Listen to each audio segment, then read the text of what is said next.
Pai amado, obrigado por esse momento, obrigado por esse dia, obrigado por tua presença em nossas casas e pela inspiração que nos trazes para fazer essa leitura e dela tirar aquelas mensagens que levam ao teu reino.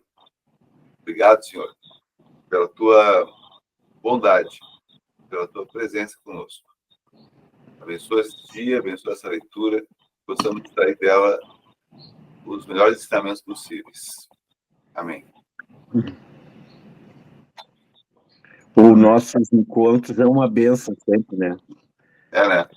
Né? Ontem eu passei o dia analisando sobre o que a gente conversou, né? E muitas vezes, às vezes a gente começa a se controlar no que vai falar também, né? Então isso tem edificado bastante, pelo menos a minha vida, né, meu? Com certeza. A gente começa o dia entregando para Deus as primícias, né? Primícias, eu já tô Deus às 6h30. O Samuel tem a live às 6h30, né? Aí eu assisto todo dia também, 6h30. Aí às 7h30 nossa aqui. Legal. Quer ler, Paulo, para nós? Posso ler, sim. Pode deixar. O hóspede perfeito.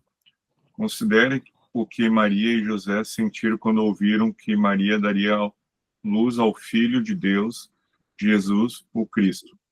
Ele crescia no lar deles, seria alimentado por eles e criado para um propósito além da compreensão ou do controle deles. Esse Jesus era totalmente Deus, mas totalmente homem. Se a missão de criar o ser perfeito não era assustadora o bastante, como deve ter sido perdê-lo? Foi o que aconteceu de verdade. José e Maria tinham o costume de anualmente ir a Jerusalém para a festa da Páscoa. Depois de terminadas as festividades, faziam a jornada de volta para Nazaré. Depois de viajar um dia inteiro, perceberam que Jesus, que na época tinha apenas 12 anos de idade, não estava com eles. José e Maria nem mesmo haviam completado sua tarefa de criá-lo, quando ele foi perdido. Jesus havia decidido ficar em Jerusalém e fazer algumas perguntas aos líderes religiosos. Ele fez isso sem pedir permissão. Quando conversaram, perceberam que nenhum dos dois haviam visto Jesus o dia todo. Haviam presumido que ele estava com outros familiares ou companheiros de viagens que estavam na caravana. Aquele foi um momento de grande preocupação. Haviam perdido Deus. Passaram 3 dias antes que o achassem. Imagino que eles não eram tão diferentes de nós. Eu, primeiramente, ficaria chateado comigo mesmo, por não ter sido mais responsável. Ao encontrá-lo, eu sentiria alívio, mas também acharia outra pessoa na qual colocar a culpa. O próprio Jesus parece que foi exatamente isso o que José e Maria fizeram. Maria perguntou a Jesus: Filho, por que você nos fez isto? Seu pai e eu estávamos aflitos à sua procura. Lucas 2:48. Jesus causou a aflição deles, e eles puseram a culpa diretamente sobre seus ombros. Agora que estavam aliviados de encontrar o Filho de Deus, também ficaram perplexos pela sua falta de preocupação quanto à aflição deles. Por que você nos fez isto? Estranhamente, em meio aos milagres e ao estilo de vida extraordinário que ele exibiria em sua face adulta, Jesus continuaria causando-lhes aflição. A resposta dele não ajudou. Na verdade, pela nossa perspectiva, sua resposta não fez nenhum sentido. Jesus respondeu: Por que é que me procuráveis? Não sabeis que me convém tratar dos negócios de meu pai? Lucas 2:49. Não é responsabilidade dos pais procurar por seus filhos perdidos? Como saberiam onde ele estaria? Por dedução, eles deveriam saber que sua prioridade suprema na vida era tratar das coisas do Pai. Jesus estava dizendo que eles não precisavam procurá-lo. Ele nunca estaria perdido enquanto estivesse tratando das coisas do Pai. Apesar de ter sido uma grande resposta, José e Maria não a compreenderam. É trabalho dos pais ensinar seus filhos, até hoje. A responsabilidade primária de ensinar as crianças não cai sobre os ombros da igreja ou do governo. É a missão dada por Deus aos pais. Todas as outras instituições auxiliam, porém, nessa situação inusitada, era vez de pais aprenderem, era de vez de os pais aprenderem. Jesus revelou as prioridades da Terra sobre as perspectivas do Pai. Sua vontade tem a ver com a interação de dois mundos, céu e terra. Aí tem mais uma parte. Despertando para o propósito. Não existe privilégio maior do que hospedar o próprio Deus. Não existe tampouco maior responsabilidade. Tudo sobre ele é extremo. Ele é indescritivelmente bom, impressionantemente ao máximo e formidavelmente maravilhoso, em todas as formas possíveis. Ele é poderoso, mas gentil, agressivo, mas sutil e perfeito, enquanto nos abraça com todas as nossas imperfeições. Porém, poucos têm consciência da missão de hospedá-lo. Menos ainda têm dito sim. A ideia de hospedar Deus pode soar estranha. Ele é o dono de todas as coisas, inclusive do nosso corpo. E ele certamente não precisava de nossa permissão para ir a algum lugar ou para fazer algo. Ele é Deus, mas ele fez a terra para a humanidade e a colocou sob nosso domínio. Se você estivesse alugando uma casa minha e eu entraria nela sem ser convidado, ou pelo menos sem sua permissão, você nunca me veria na sua cozinha pegando comida.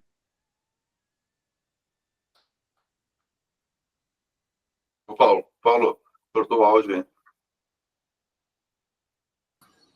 Perdão. Até onde que se você estivesse alugando uma casa minha, eu não entraria nela sem ser convidado, ou pelo menos sem sua permissão.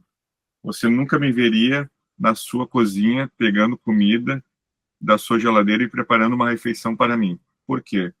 Apesar de a casa ser minha, ela está sob a sua responsabilidade ou administração. Apesar de talvez haver muitos proprietários que violariam esse protocolo, Deus não é um deles. Ele nos plantou aqui com um propósito, porém, é um propósito que não podemos cumprir sem ele. Nossa verdadeira natureza e personalidade nunca atingirão a plenitude de longe de sua presença manifesta.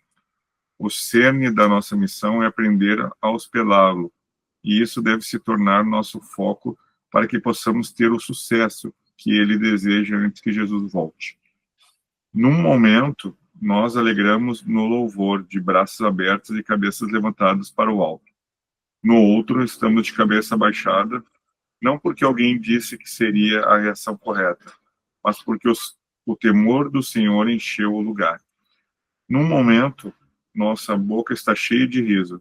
Verdadeiramente descobrimos a alegria plena da sua presença. No outro, nos encontramos chorando sem nenhuma razão aparente. Assim é a caminhada com Deus. Assim é a vida daqueles que se entregam para hospedá-lo. O desejo dele por parceria está no centro dessa questão. É o seu coração. Ele é uma pessoa, não uma máquina. Ele anseia comunhão. Ele ama amar. Meu interesse na crescente história de um povo destinado a carregar sua presença está nas seguintes áreas. O que aconteceu com uma pessoa quando Deus repousa sobre ela? Qual é a responsabilidade dela em proteger essa presença? Qual é o impacto disso no mundo em volta dela? Como as formas e a natureza de Deus são reveladas nesse encontro? O que é possível para nós através do exemplo dela? A maior honra. Hospedar Deus é algo repleto de honra e prazer, custo e ministério. Ele é sutil e às vezes silencioso. Ele também pode ser extremamente óbvio, agressivo e nitidamente proposital. Ele é um hóspede com um plano de pai para filho, do céu para a terra. Este ainda é seu mundo. seus propósitos serão cumpridos. Isso nos deixa com uma questão que ainda falta ser respondida. Qual geração irá hospedá-lo, até que o reino deste mundo se torne o reino do nosso Senhor e Cristo? Bom, eu vejo que a forma de hospedá-lo também é, assim como Maria e José, ele está com nós o tempo todo, né? A gente está hospedando ele na nossa casa, a gente recebe, ele está em comunhão com nós o tempo todo. Então, a gente, é o nosso papel cuidar dele, convidar ele, louvar ele. Então, quando a gente acorda, eu já digo, obrigado por essa oportunidade, eu te amo, Jesus. Então, são coisas que a gente tem que estar declarando o tempo todo, porque ele está com nós, ele é nosso hóspede a vida toda, né? Ele se hospeda dentro da gente, o Espírito Santo está com a gente. E eu gostei muito dessa passagem, né? E tem que vai hospedar ele quando ele voltar também, né? Qual geração que vai hospedar ele? bom, se a gente tem essa consciência de que o Espírito Santo vive em nós, que ele está conosco o tempo todo, essa presença, essa consciência da presença, nos constrange a agir de maneira diferente, né? Porque tem coisas que a gente não fala e que a gente não faz e não deixa de fazer quando tem essa consciência, né? Quando nós entregamos para ele os resultados do nosso dia, aquilo que a gente está fazendo no nosso dia, aquilo que a gente está esperando que aconteça. Por exemplo, hoje eu estou com várias expectativas, mas eu estou tranquilo, porque eu sei que está no comando, eu sei que ele está cuidando de tudo. Então, no tempo que as coisas têm que acontecer, elas vão acontecer, elas vão andar. E aí eu consigo hoje relaxar. Por mais que eu tenha vontade de fazer um monte de coisa e querer as coisas para ontem, eu comecei a aprender a relaxar mais em Deus e esperar. Bom, tá com ele. O que eu tinha que fazer eu já fiz, agora tá com ele. Não tem nada que eu possa fazer para acelerar o processo. Então, vou relaxar, vou cuidar das coisas que são importantes para, né, a minha convivência com ele. E isso nos dá uma... Quando a gente começa a ter essa consciência, a gente começa a pensar dessa maneira, nosso dia passa de outra forma. A gente começa a perceber que as coisas que não são como a gente esperava que acontecessem, por exemplo, tem que dar uma saída, aí quebrou a chave no trinco. Bom, não era para sair agora.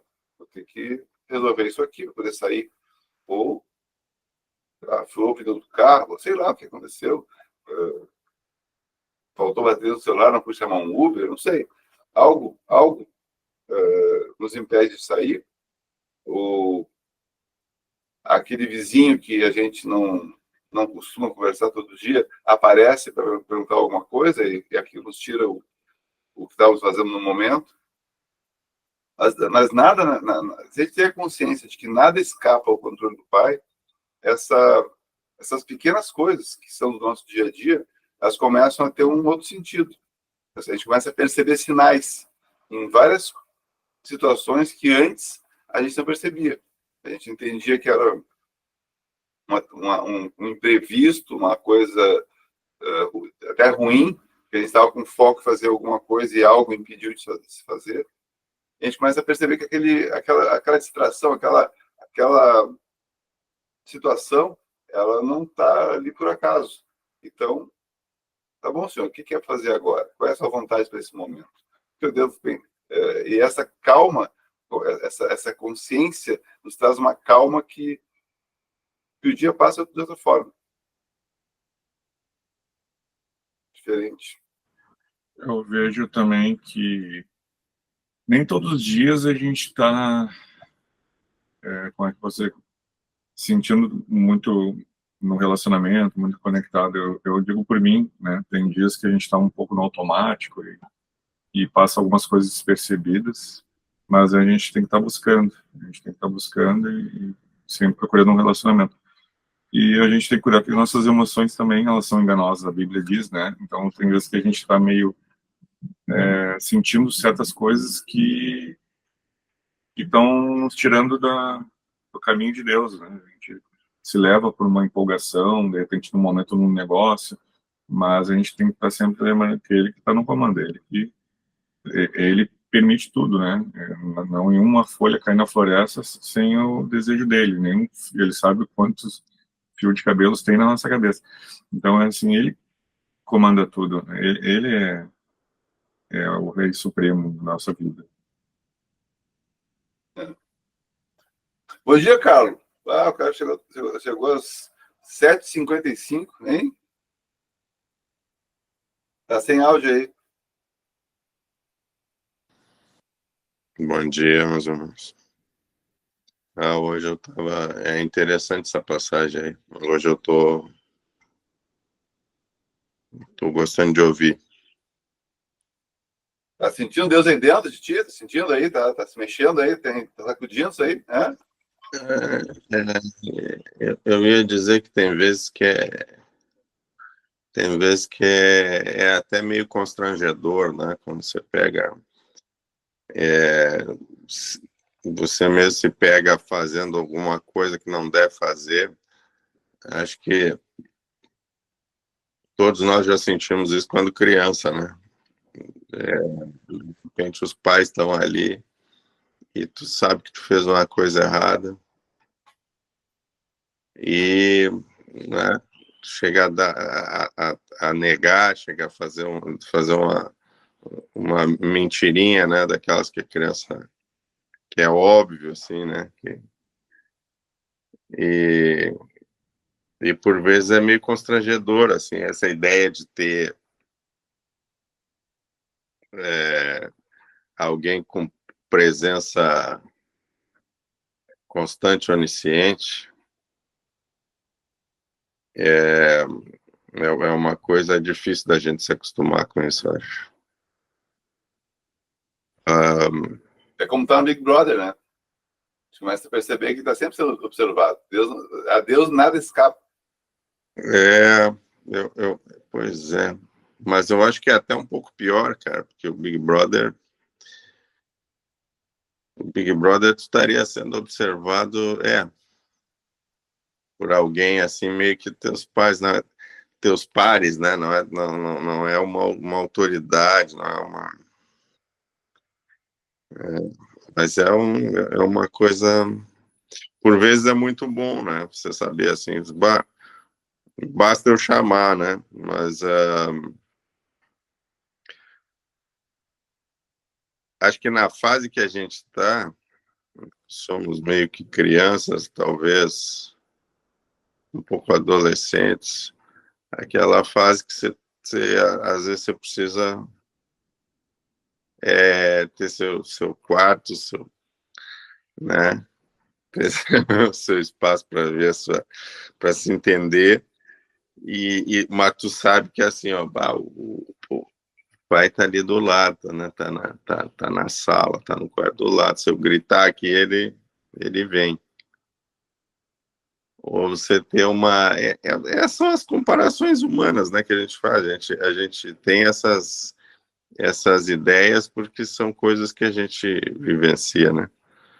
Do que você ter os pais ali o tempo todo junto contigo, dentro do quarto, no banheiro, é isso que eu digo. Mas no todo, acho que é uma coisa, é uma experiência, pelo menos para mim, tem sido uma experiência positiva. Mas ontem, por exemplo, eu peguei uma hora, comi uma maçã, aí comi duas, e aí comi três, cara, e eu tava com vontade de comer, e aí comi um copo de salada de fruta, e aí nessas horas é como se eu quisesse, pá, mas eu tô com vontade de comer, cara, eu sei que não devo, eu tô com vontade, não tem um botão aqui para desligar, tá, senhor, agora aqui, ó, vou dar uma desligadinha, tu fica off, que eu vou pecar aqui, né, que eu vou fazer uma coisa que eu sei que tá errado, uma coisa que eu não devo. Então, Mas é nesse momento que que tu sente que tu não está conseguindo vencer a tua vontade, que tu tem que chamar por ele. Porque quando tu entrega para ele, pô, pai, tem coisas que eu não consigo resolver. Tem problemas que eu não. Tem situações, a minha ansiedade, a minha fome, a minha vontade de comer, não importa qual é o motivo. Eu não consigo controlar essa vontade. E eu sei que ela é errada. Então, se tu entregar para ele, ele resolve. Porque ele vai. É aí que entra aquela. Descansa no Senhor, né? Descansa no Senhor. Assim como a coisa não sei qual é a parte, acho que é Mateus, que fala se Deus desce até os lírios do campo e alimenta os pássaros, o que ele vai fazer por ti? Se tu pedir para ele te ajudar na tua fraqueza, na tua dificuldade, ele vai assumir para ti esse controle. É normal nós sermos falhos. Nós somos humanos, e somos pecadores e somos falhos muitas vezes. Então, as tentações vão vir, elas vão acontecer. A da comida, a da maledicência, seja qual for a tentação. A gente falou ontem de maledicência, né? Mas elas vão vir, cara. E a gente muitas vezes não consegue vencer essa tentação. Então não pode te culpar por isso. Tem que entregar para ele. Vai.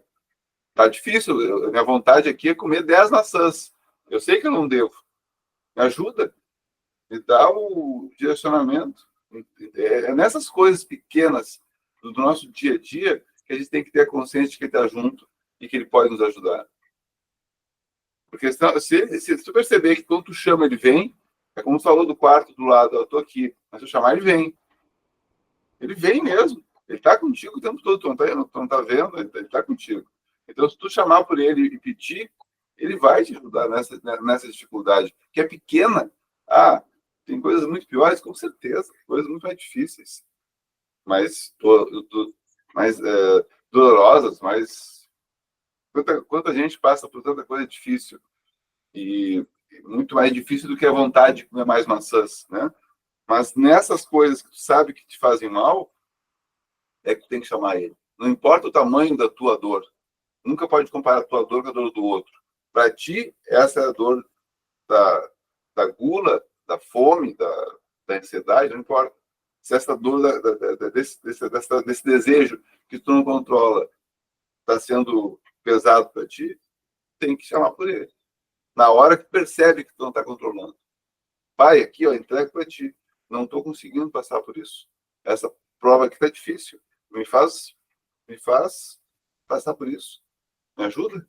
Me dá a vontade do Espírito se manifeste em mim, que eu consiga, através do teu Espírito, ter o discernimento, a capacidade, a força de vontade para poder passar por essa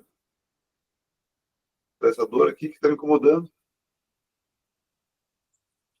É nessas coisas, é aí que entra a fé e a consciência da presença dele conosco. Ele está conosco agora, ele está aqui agora, na nossa casa, na casa de cada um de nós. Ele está ouvindo o que ele está falando aqui. Ele está ouvindo o que a gente está pensando. Ele sabe o que nós estamos pensando, o que cada um de nós está pensando. O inimigo não sabe, ele sabe.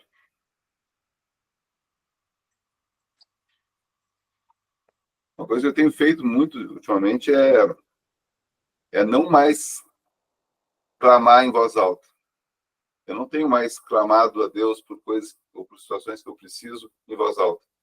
Eu penso, eu oro em pensamento, eu peço em pensamento e eu declaro o que eu quero que aconteça. Eu quero que hoje, meu dia hoje vai ser produtivo, meu dia hoje vai ser vencedor, meu dia hoje vai ser de ganho. Eu vou prosperar na situação A, B ou C. Eu vou andar o caminho que eu quero fazer, né? E aí, em pensamento, eu penso, pai, eu preciso da tua força, eu preciso da tua ajuda. Nessa situação aqui, eu não estou conseguindo. Mas é tudo em pensamento, para que o inimigo não saiba o que está me afligindo, o que está me incomodando. Então, aí tu tem que ter esse discernimento. Se tu não consegue vencer a vontade de comer, pensa, pai, tá difícil. Pai, eu preciso da tua força. Eu preciso da tua ajuda aqui. É agora que eu preciso parar de ter fome. E declara, hoje eu estou um dia light, hoje eu vou comer só X calorias, hoje eu vou fazer tal coisa. Declara, mas tu pede em pensamento.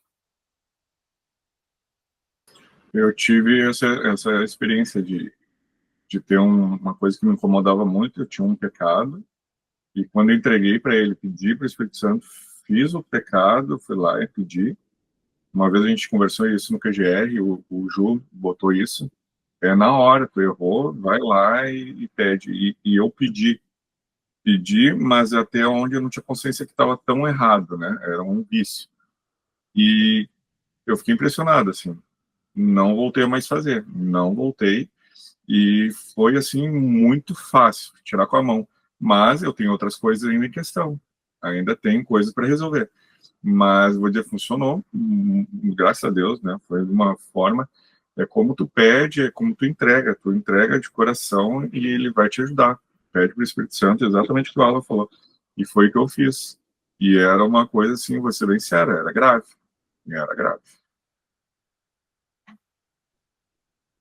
Imagina se ele cura as doenças na hora, se ele cura as dores na hora, se ele cura, ele não vai te dar, não vai te dar a tua vontade de uma coisa que te faz mal, e que ele como teu pai amado, que quer o teu bem, não vai te ajudar. Você está pedindo para ele, está pedindo uma coisa justa.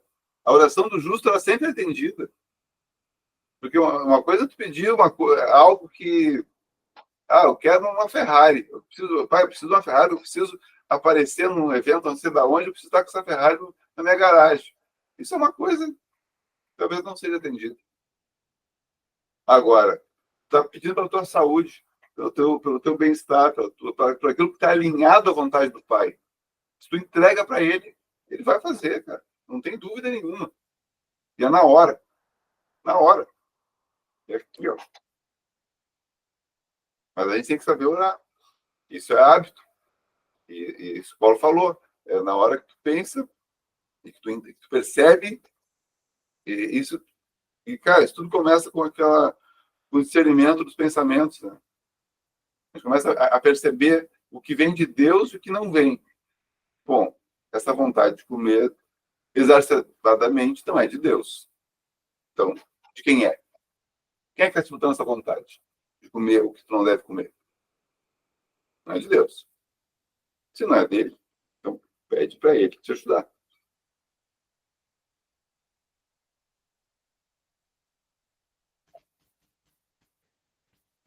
Fala, Mário. Já fica quieto aí. Não, tava só escutando. Pior que é bem assim mesmo, né? Ontem eu tenho que testemunhar porque aquela voz está dizendo, fala sobre isso, fala sobre isso. Eu tô ouvindo a pé que o meu carro está na oficina, né?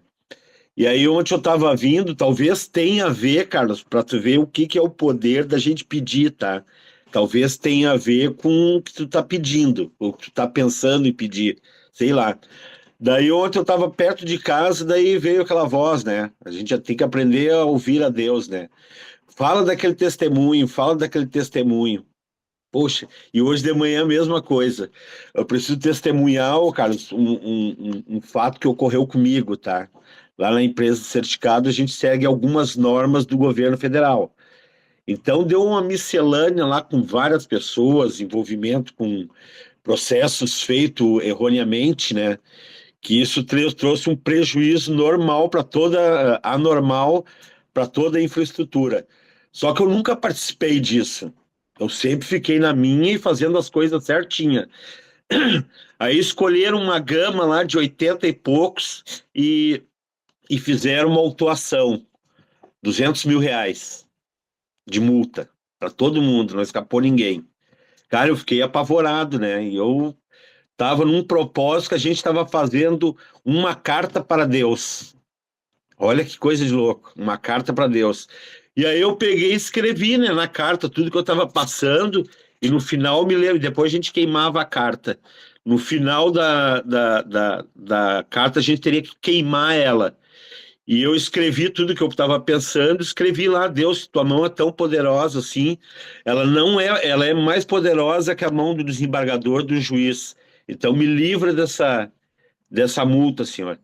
Cai todo mundo parcelando em 24 vezes, 200 vezes, e não sei quanto. Eu digo, não vou fazer, porque eu não fiz errado. Aí entrei lá, eu mesmo fiz a defesa, não contratei advogado, não contratei nada, cara. Eu mesmo fiz uma defesa. Disse lá, expliquei tudo certinho. Cara, não chega na sexta-feira, uma semana depois, a encarregada dessa autuação disse que eu não tinha nada a ver com esse processo, que eu estava correto e tinha um eu fui o único a ser isentado de pagamento, cara. 200 mil reais. Eu simplesmente fiz uma carta para Deus dizendo que eu não tinha como fazer aquilo e que eu não estava errado. E eu não paguei, cara. E ontem, quando eu estava vindo para casa, Deus começou, fala do testemunho, fala dos testemunhos. Para quem eu não sei te dizer, talvez para edificar a vida de alguém hoje, né? Então, isso aí que a gente orar e pedir, cara, não tem como não ser atendido, cara. É para dar, né? Fazer uma semana depois que a gente terminou o propósito da carta para Deus, eu queimei ela. Numa sexta-feira, eu abri o meu e-mail, me lembro do nome da mulher que é a auditora, tá? Ela mesma pegou e me ligou e dizendo que eu não precisava pagar, que eu não tinha nada. Cara, não teria como não pagar, Carlos, porque é uma rede toda, entendeu? Onde um faz, aí todo mundo assinou o TAC, né? Que é o termo de ajuste de conduta. Diz, eu tô errado, mas vou resolver. Eu também não assinei TAC nenhum. Eu estava confiante, minha fé estava naquela carta, né?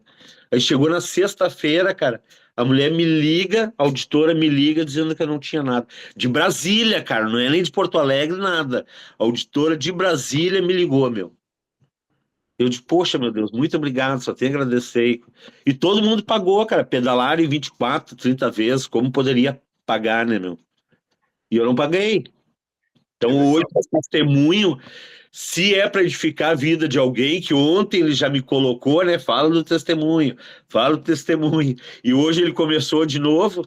Eu acho que ser para alguém, na hora que a gente precisar pedir, não tem como ele não atender.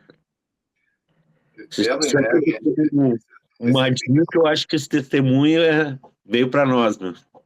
Lembra que esses vídeos que a gente está gravando, né? Está colocando no canal do YouTube. Alguém vai ver, Mário. Talvez não seja para nós aqui, mas alguém que assista. Né? Então, muito legal fazer isso aí. Aliás, eu dei uma sugestão para a gente, tá? Para a gente fazer o seguinte, para a gente pegar, por exemplo, hoje o Paulo colocou esse texto. Ao invés da gente ler o texto juntos aqui, o Paulo, quem traz o texto, podia fazer um resumo. Olha, desse texto eu entendi isso. O texto está ali, ou seja, vai de cada um ler ou não. Né? Quem não leu, mas vai ter do Paulo, de quem postar algum texto, o resumo do que ele está postando, do que está sendo postado, para que a gente possa ter mais tempo de conversa aqui. A gente possa ter mais tempo, porque eu acho que é o que mais edifica a gente aqui, é o que a gente vai trocando de impressão sobre assuntos que a gente está falando. Então, eu acho que a gente ganha mais com isso. Mas que legal, cara. Olha, que coisa, que história. Agora tu falou isso aí, eu lembrei de outra coisa que houve comigo, tá?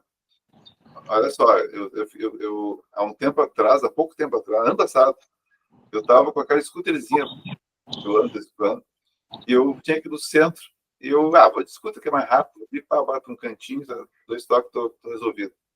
Aí eu fui, na volta do centro, eu sempre usava um capacetezinho, há 12 anos que eu acabou com aquela motinho, e eu usava um capacetezinho que não é capacete, é um coquinho, né? Cara, andei na praia a vida inteira com aquele negócio, nunca me deu problema. Aqui também, né? Sempre usei aquele capacetezinho que não é capacete homologado por 1 metro.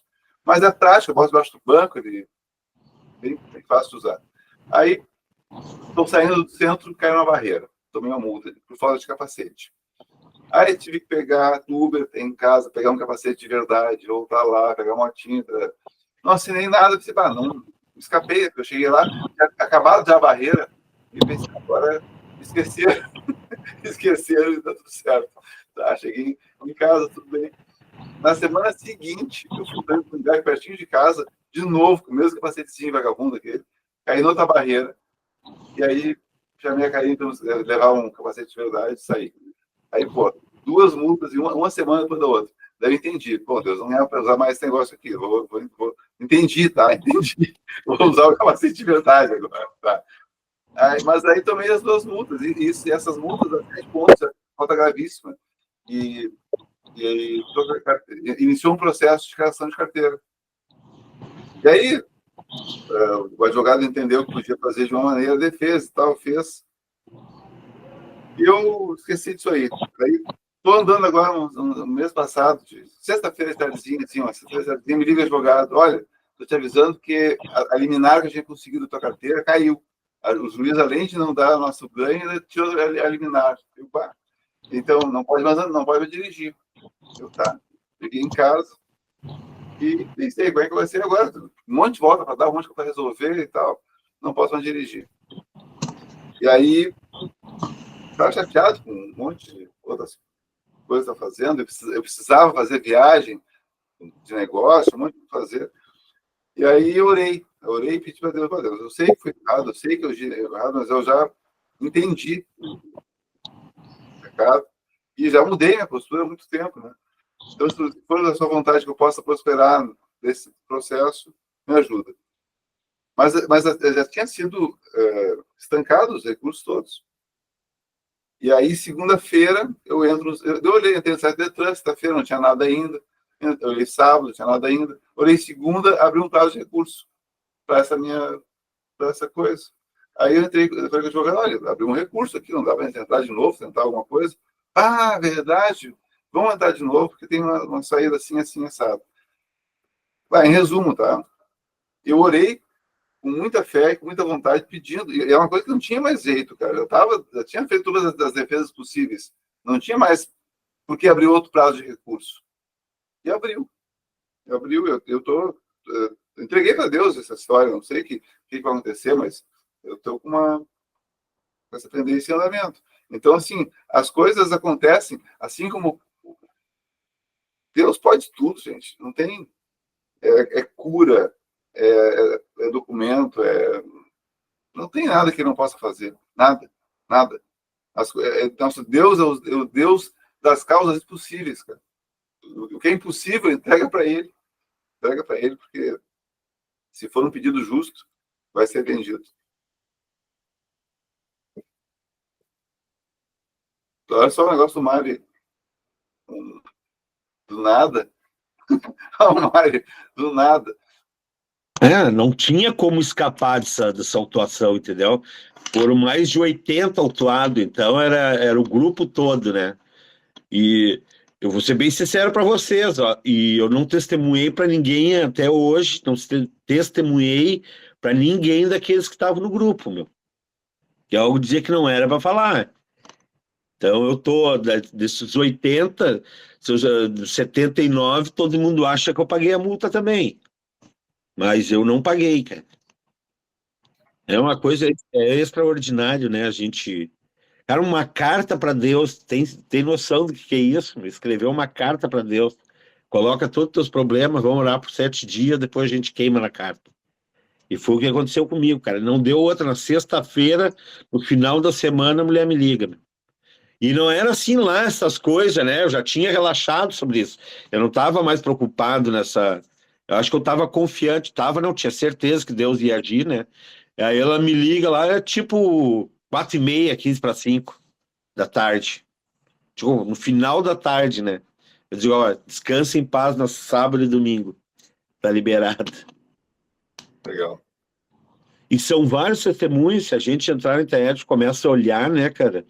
Às vezes tu começa, às vezes a gente começa a duvidar de certo testemunho. Cara, não tem que duvidar. É impossível duvidar porque é muito grande que Deus pode fazer, né, meu? É infinitamente, né? A gente está na escola, na BSSM, né? Tem vários grupos de vários assuntos diferentes. Tem o grupo da turma, tem o grupo geral, tem vários grupos diferentes, assim, de vários assuntos diferentes.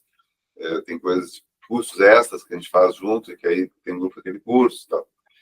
E a quantidade de testemunhos, eu não consigo, eu não dou conta de ler, na verdade, eu não dou conta de ler tudo, porque é muito conteúdo. E são grupos de 300, 400 pessoas. Então, imagina, cada um posta alguma coisa, não tem como acompanhar tudo. Eu acompanho do meu grupo da turma e acompanho um ou outro grupo que são menores, né? Os maiores eu não consigo ver tudo. Mas é a quantidade de testemunhos que, quando eu consigo dar uma olhadinha assim, todo dia, toda hora. E assim como o Mário está postando esse testemunho, está falando disso, e ele já foi curado da herpes zoster aqui em casa, na hora, o cara sofrendo há meses com aquela dor, e Deus curou ele na hora. E tantas coisas que a gente já viu, né, acontecer na vida de cada um de nós, cara. É impossível não acreditar na presença dele do nosso lado todo o tempo. Todo o tempo. Deus é bom. Deus é bom. Hã? Deus é bom. Ora hoje, meu irmão. Ora hoje, quando tu for ter vontade de comer, quando tu pensar que daqui deve ter algum horário mais que te dá mais fome, dá uma hora antes desse horário. Deus, hoje me livra dessa tentação. Me livra, me ajuda. É mais forte do que eu. Me ajuda com isso. Ele vai te Sim, ajudar. eu que já fiz jejum com oração, já fiquei 8 dias sem jejum. Eu já tinha comido e tal. Mas você vê que não é fome, cara. Não é fome, não é. Enfim. Mas só percebeu depois de comer, né? É assim, né? Enquanto tu tá com a vontade de comer, tu vai comendo. Depois que tu come, né? Por isso tu deve orar antes de dar fome. Pede para ele, hoje agora, pede agora já, hora agora. Pai, hoje eu não quero fazer o que fiz ontem, eu quero fazer diferente. Me ajuda. Ele vai te ajudar.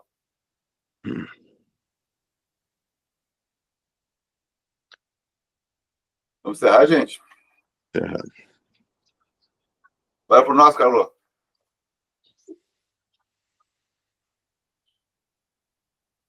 Deus Pai, Criador de todas as coisas. Jesus Cristo, nosso Mestre Maior. A Ti foi dado, Senhor, o reino sobre toda essa terra. Não há nada que não possas fazer. Então, aqui, Pai, primeiro te agradecemos. Te agradecemos por essa oportunidade, por esse grupo maravilhoso, que a cada dia nos renova. Agradecemos por nosso trabalho, agradecemos por nossa saúde, agradecemos, acima de tudo, por estares conosco, Pai. E sempre, sempre como um bom Pai, nos escutar, pelo menos nos escutar, quando temos algo a dizer. Como crianças que pedem e muitas vezes não sabem o que pedem, vós sabeis o que é melhor para nós. Então, Pai, te agradecemos por primeiro. E segundo, pedimos por nós, para que continues cuidando de nós, de nossos familiares, de nossos amigos, de nossos entes amados, todos aqueles que não estão aqui e que te buscam, Pai. Tenhamos hoje um dia produtivo na tua companhia. Que lembremos a todo instante, Pai. Como lembramos de tomar água, como lembramos de comer, que lembremos que a tua presença, a tua companhia é mais importante do que tudo. Busquemo-la. Nos acostumemos a buscá-la.